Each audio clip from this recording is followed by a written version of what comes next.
Jax Does Homestuck, Gaystuck edition. This is Jax, and we're getting into Act 6 intermission. I believe it's intermission 3. Intermission 4 and Act 6, Act 5 is what we have here today. And I will say a lot of this is going to focus around Dirk and his sexuality. It's less fun, like, oh, look at these gay moments that are, like, obviously gay. And this is more dealing with kind of sexuality in general and how it's portrayed. It's kind of different. At the beginning, we didn't have any, like, canon queer characters. So yeah, I mean, this kind of changes as we go along, and I should have kind of predicted that it was going to change like this. But, I mean, we'll still have those little bits in there. Anyway, a long way to say that we start off with kind of a recap of what happened in our third episode, which I believe was the ending of Act 5. Yeah, so it was the ending of Act 5, over the entirety of Act 5. Anyway, the ending of Act 5 is where we have that whole, the alpha kids dying and being revived, and the kiss that Jake gives Dirk's decapitated head while being, like, super dramatic about it and having, like, a volcano erupt in the background. So we have Roxy kind of telling Calliope what went on, and Roxy saying that, she was too squeamish to kiss Jane, so Dirk had to go up and just get the job done and be like, yeah, even though this dude's gay, he was able to just do it. Like, it didn't matter. It just was something that had to be done. And yeah, then she talks about, how Jake, for some reason, just decided to, like, strike this power pose and kiss Dirk, because he just has to be dramatic like that. And it's pretty funny. So at this point, it's pretty implied that Jake and Dirk are in a relationship. It's kind of implied that's what happens afterward. We do see, we do cut to Jake ignoring Dirk's messages, and then as he locks his phone, we see the lock screen is a picture of him and Dirk hanging out. And so we get more confirmation of this whenever Aerosol Sprite calls Jake's issues his boyfriend problems. So, and the reason I'm saying, like, implied and not really confirmed, and yeah, I mean, we're kind of seeing that, but, I've been around long enough to where I see so many people just refuse to acknowledge, like, canon rep for being canon rep, canon, like, and canon relationships being canon relationships. So yeah, I'm just trying to point out all the little bits that it gets confirmed that this is definitely happening, because I don't know if there's anyone out there listening to this. Maybe, I don't think this should be your first introduction to Homestuck. I feel like I'm glossing over a lot of stuff and giving a lot of spoilers. But if it is, or if somehow you're here and you don't know that that Dirk and Jake are canonically in a relationship, at least at points in here, then then they don't come out and say it for a bit. And I'm just trying to say, like, here are the things that prove that they are legitimately in a relationship. Like, obviously, it becomes obvious later on, but I don't know. I just like to point out all the little things just in case someone's here not realizing that Dirk and Jake canonically dated. Yeah, here's all the things. Here is, Aerosol Sprite calling it Jake's boyfriend problems, and yeah, so it's just further confirmation, and that's why I'm just kind of pointing out all the little things here. Also, I do want to talk about Aerosol Sprite. I didn't actually, like, there's nothing here to, like, screen cap or anything, so I didn't actually make a note of it in my script here, but I do think it's funny how Aridin and Solux end up getting, like, clumped together as one, and kind of how he functions as his own being, despite also being two beings, and that kind of whole confusing thing.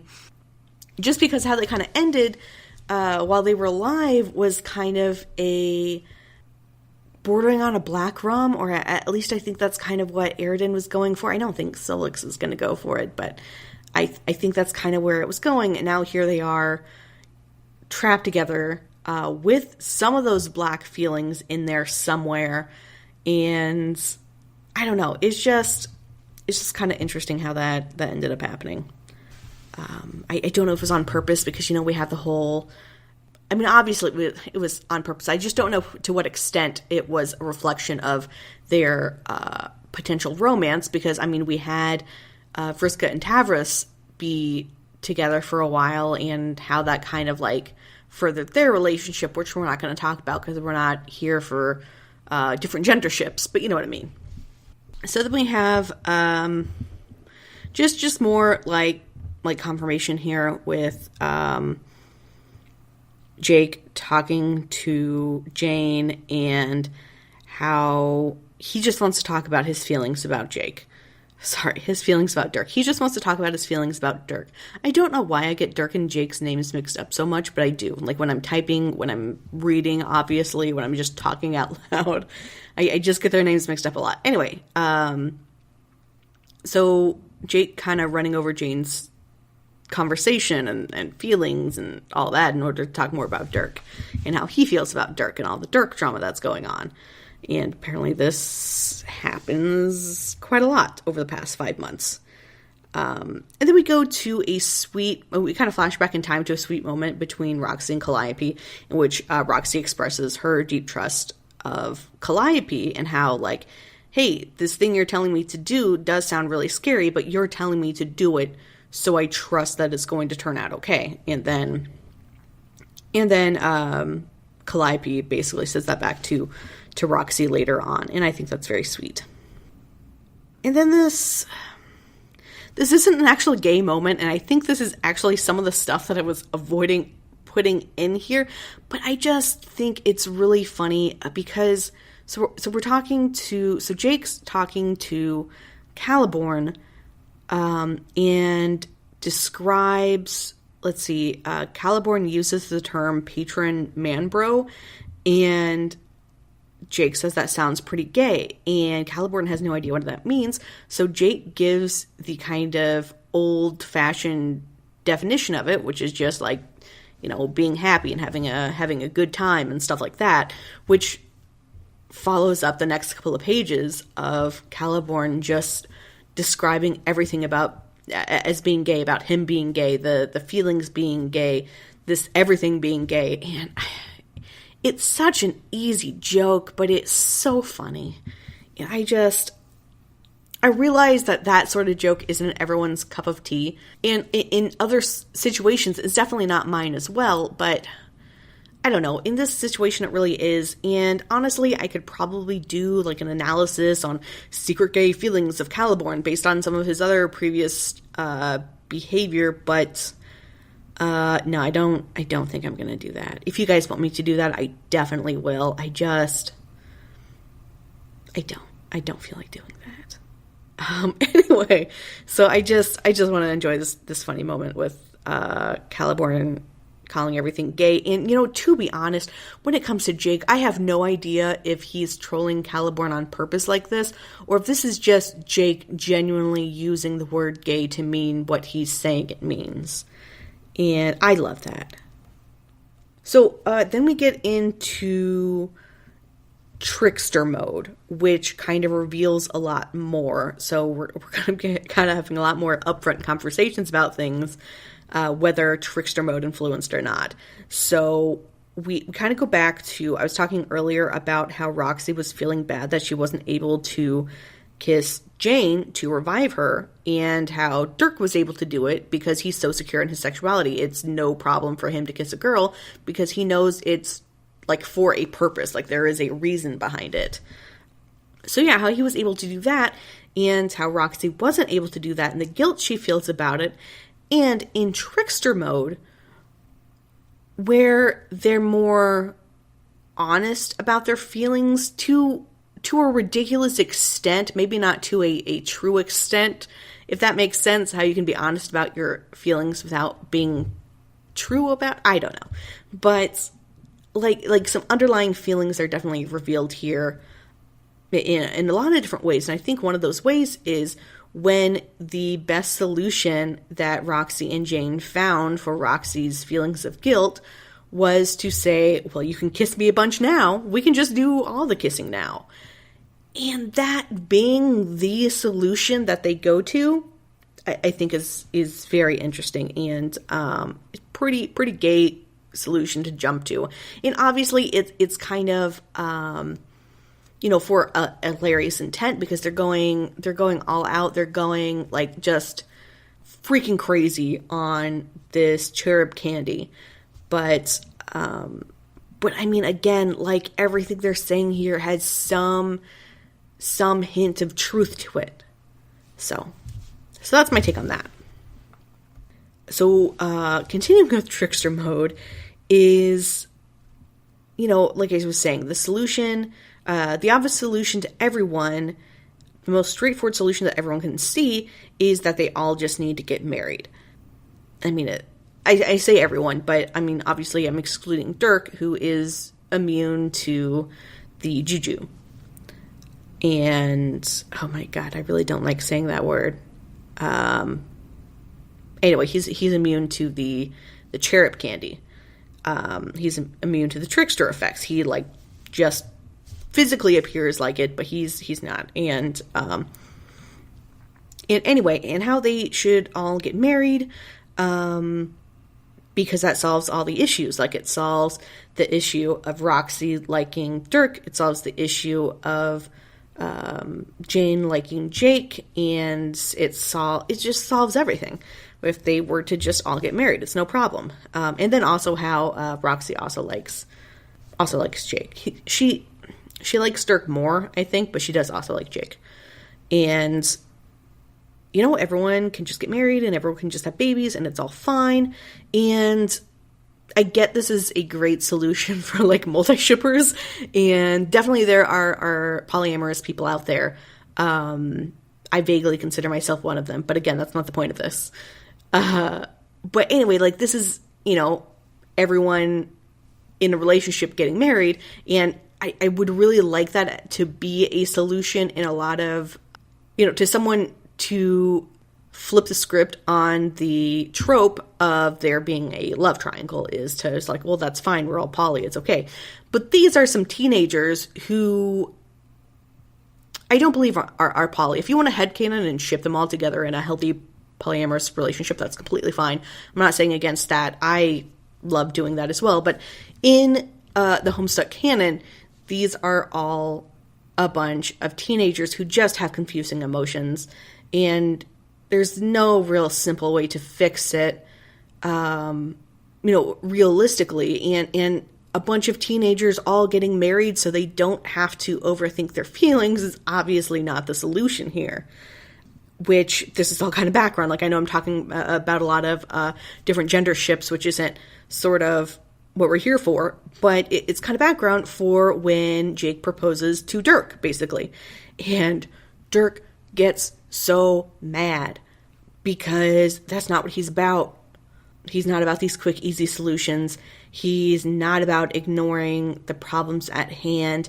And, he calls Jake out and just says, like, listen, if you didn't like being with me anymore, if you even just wanted some space, if there was any issue, you should have talked to me about it instead of just ignoring me for days.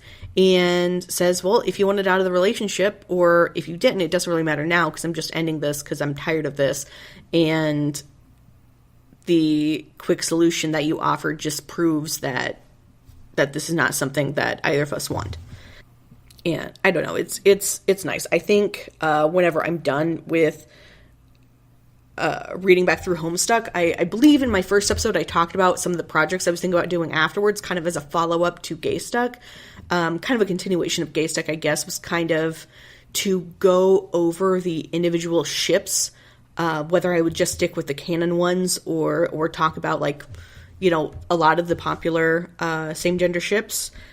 And I think I would really like to do that, to talk about Dirk and Jake's relationship. I know there's a lot of discourse on that, and I've expressed some of my opinions on Twitter. But yeah, so I'm not going to talk about it a whole lot here, because this is, again, just supposed to be for pointing out the gay moments and doing a little bit of analysis, mainly to show how the moments are gay, but it's not. I could spend an episode talking about Dirk and Jake's relationship probably, and I'm spending a lot of time on it now, rather than just acknowledging that it's here and like some analysis, but yeah, anyway, kind of rambling about nothing, which if you've stuck with me for this long, if you've listened to my other episodes, that's what I'm about. So, and the whole trickster venture in general, kind of getting back to that, ends up being very awkward for everyone as they're done with it, as they're having their trickster hangover, and they are sitting on their quest beds waiting for death, which is, I guess, some sort of analogy for a hangover, I guess. But so, and how we have it set up here is Dirk is only talking to Jane, and Jake is only talking to Roxy, and Roxy and Jane are talking to each other as well. So, and this is how Dirk and Jane finally discuss their feelings for Jake. I don't believe Dirk and Jane have really talked a lot up to this point, and they definitely haven't really talked about Jake. So now they're finally being like, yeah, Dirk being like, I knew you felt that way, I just didn't want to acknowledge it, and kind of like just theorizing on their different things, and both saying that they saw the other as having the advantage in pursuing Jake. And again, this is a point where I could just talk about the Dirk-Jake ship and just go real deep into that, but instead I'm going to talk about how in this moment, so we haven't really dealt with, like, Dirk being gay hasn't been a thing. It hasn't been, like, I'm trying to figure out how I'm trying to say this, but it hasn't really been not like a plot point. It hasn't been, the only part of him being gay that's been relevant is his courtship of Jake.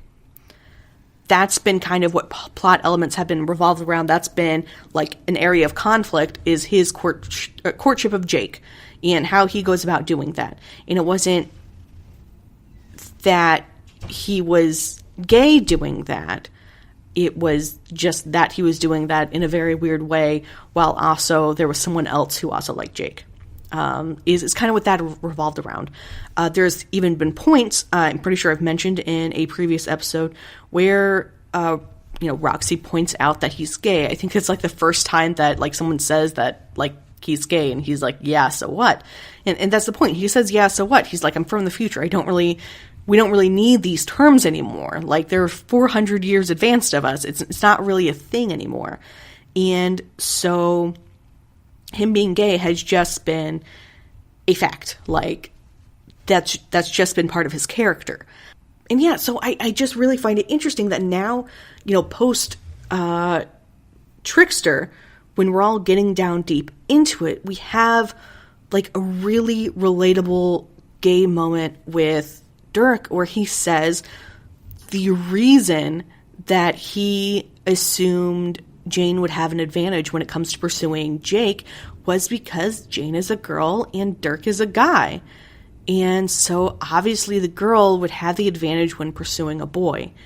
And I mean, that was just, I just love that we're finally exploring this, and just like, yeah, his sexuality hasn't really been a thing. It hasn't been at one point I remember Jane saying, oh, poor Dirk, he's going to be sad that he can't get with Jake because obviously Jake's straight, right? So it was kind of assumed on Jane's end that there'd be no way that Dirk could get with Jake because Dirk's a guy. But, like, we haven't seen it from Jake's point of view, where Jake is thinking that, because he's very,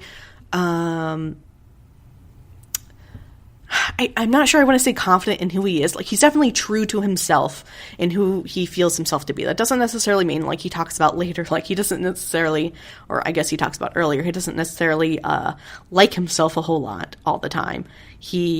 But he definitely has a strong sense of self and who he is, and he never had a problem with him being gay. Like, it's just been considered a fact that he's known. He didn't go through, at least we're not shown a period where he's confused about his feelings or confused about his sexuality or anything like that. It's just like, this is Dirk, he is gay, that's fine, he's from the future, he doesn't give a shit.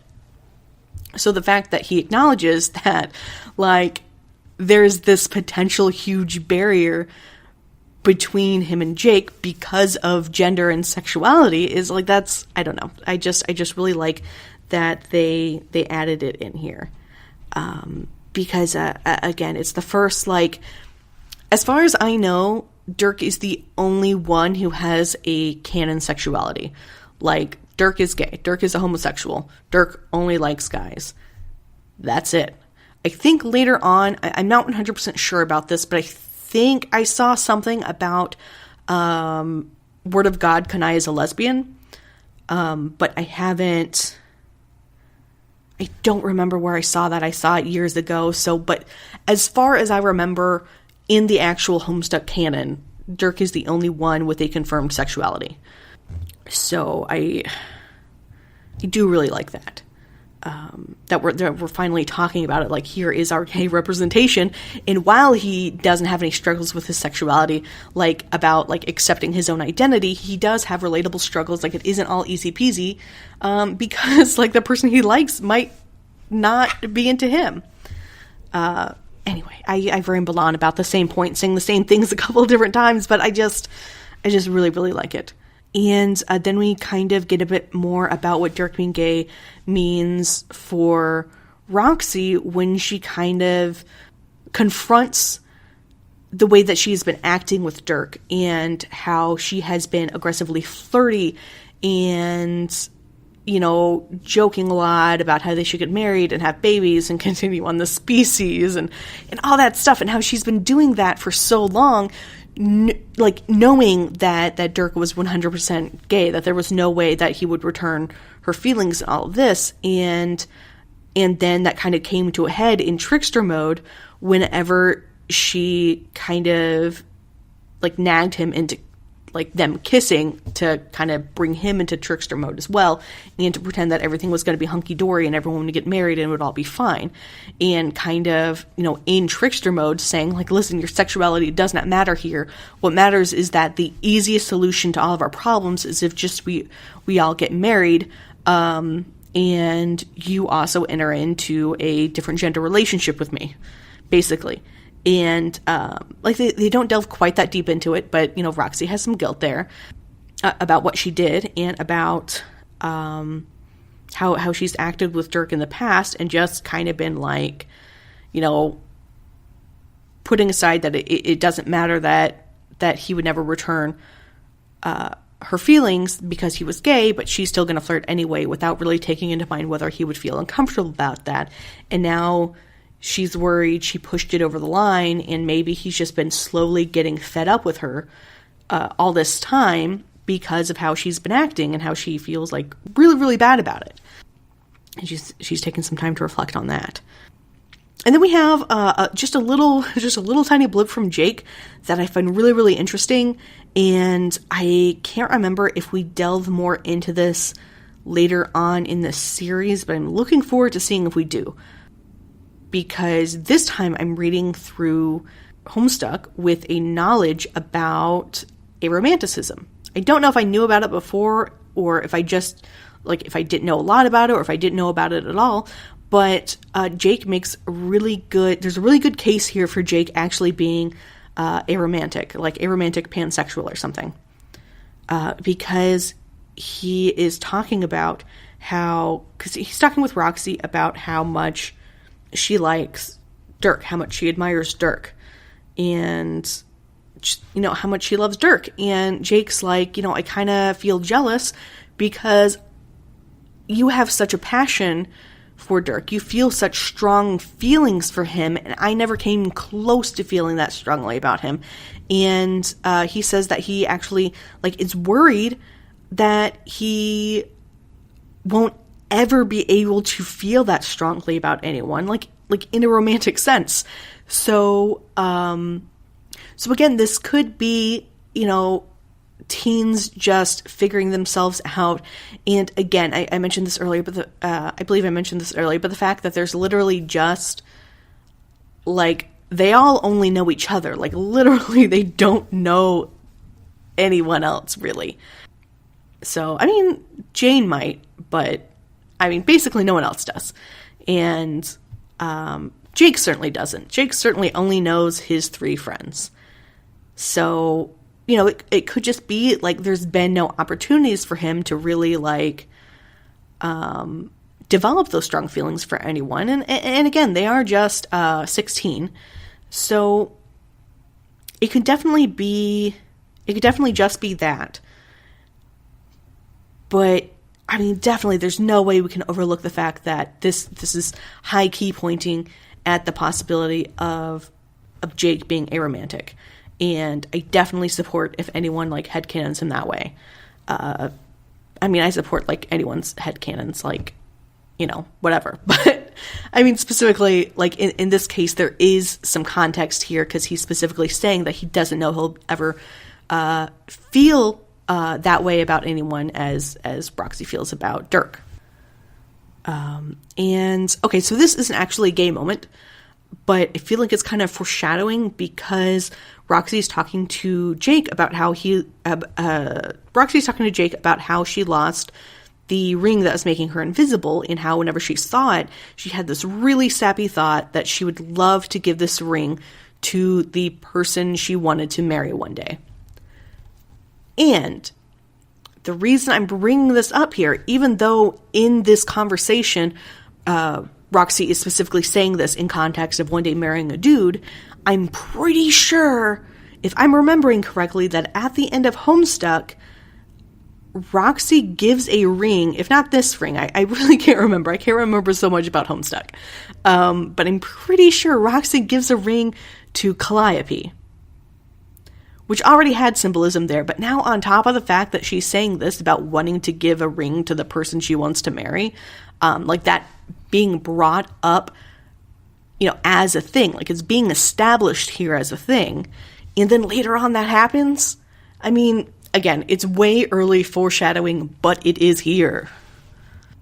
So we end with Dirk again, more discussing his sexuality and kind of the impact that it has on his friendships, rather than, specifically about him and Jake. And he talks about how, because he's talking to Jane about how Roxy doesn't want to talk to him because, she feels bad for about how she's been acting towards him and all the excessive flirting and everything. And he's like, no, I don't feel, like, fed up with her or anything like that. I don't feel frustrated with her or anything.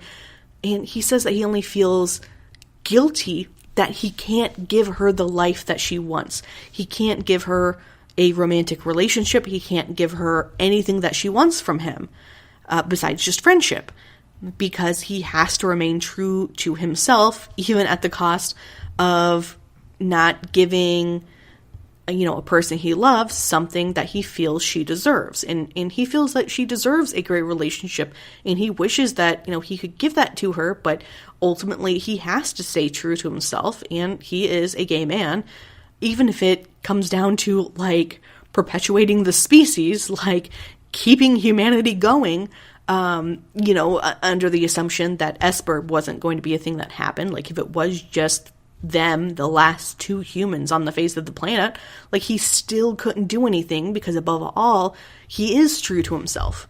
And so I really like that. I'm not saying that his feelings are right, that it's a good and healthy thing that he feels guilty about not being able to be in a different gender relationship. It's more complicated than that, but I do like that, he does care about his friends deeply, and he does talk about how ultimately he does have to be true to himself no matter the consequences. And he does really love Roxy, just not in the way that she wishes he could.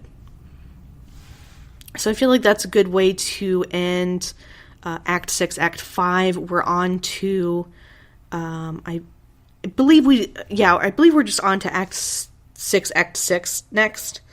But yeah, as a reminder, I do have the project going on with Ectobiologist on Twitter with the Friendsim fan dub. So check that out. I am SA Dragon Tweets on Twitter. The website for the fan dub is hiveswapfriendsim.carrd.co.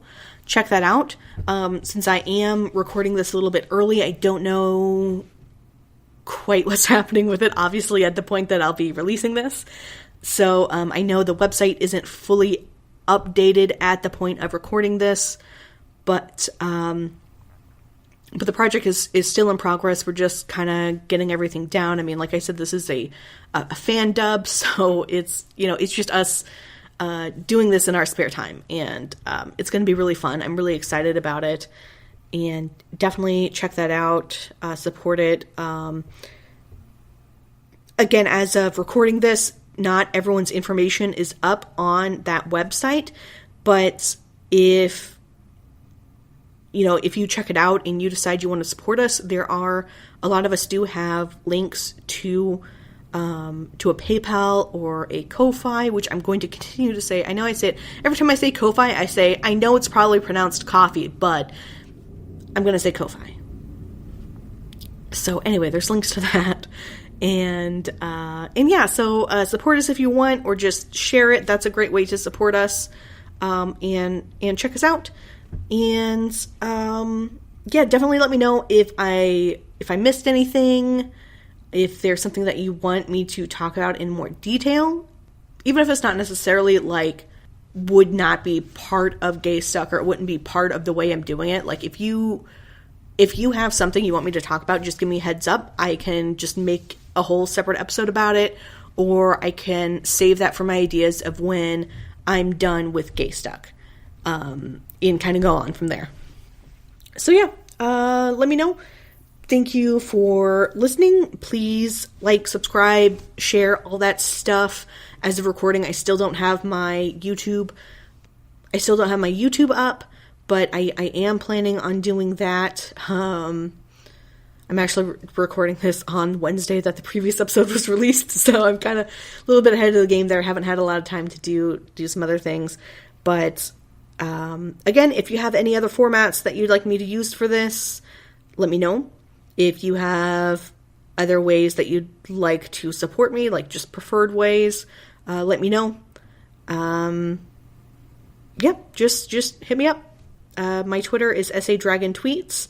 My Homestuck Tumblr is Jax Does Homestuck, all one word.